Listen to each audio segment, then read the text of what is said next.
A group of British schoolboys is flying to safety during wartime, but their plane crashes on a remote tropical island. No adults survive. At first, the boys are excited. They see the island as a place of freedom with no rules. Early on, they try to organize themselves. Ralph, a fair and confident boy, is elected leader. He blows into a conch shell, and the boys agree to use it to call meetings and maintain order. Piggy, who is overweight, asthmatic, and often mocked, becomes Ralph's closest ally because of his intelligence and practicality. Jack Meridew, head of the choir boys, is given the role of hunter, though he quickly shows his hunger for power. At first, things seem hopeful.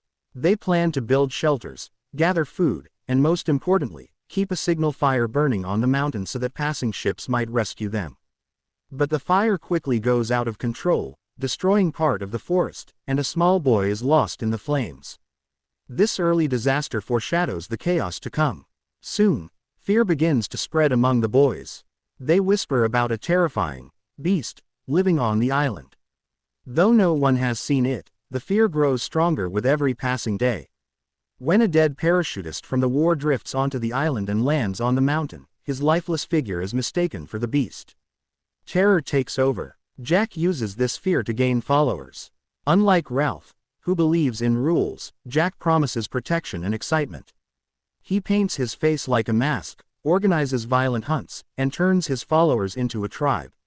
Slowly, more boys abandon Ralph's group to join Jack's.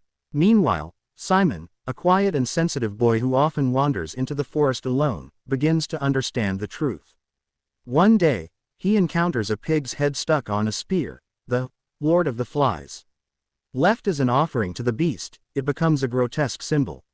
In a hallucination, Simon imagines the head speaking to him, telling him that the beast is not an animal to be hunted, it is inside every human being. Evil, it says, lives within them all. Simon, desperate to tell the others the truth, rushes back to the group.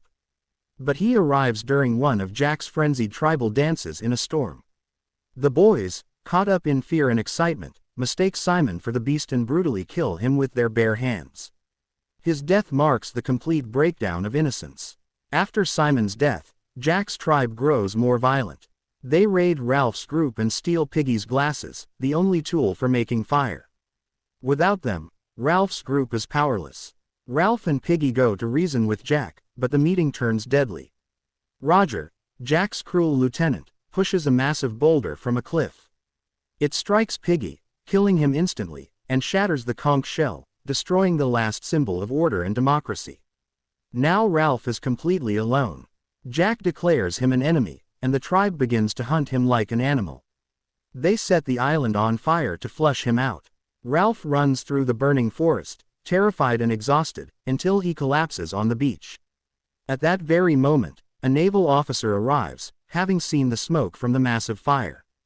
The boys, once savage hunters, suddenly remember they are just children. Ralph, overwhelmed by grief for Piggy, Simon, and the lost innocence of all the boys, begins to cry uncontrollably. The other boys follow, breaking down in tears. The officer, surprised and slightly uncomfortable, watches as their world of savagery collapses in the presence of civilization. William Golding uses the novel to argue that civilization is fragile. When rules, order, and authority vanish, humans can quickly return to savagery. The beast is not a creature on the island, it is the darkness inside every human being.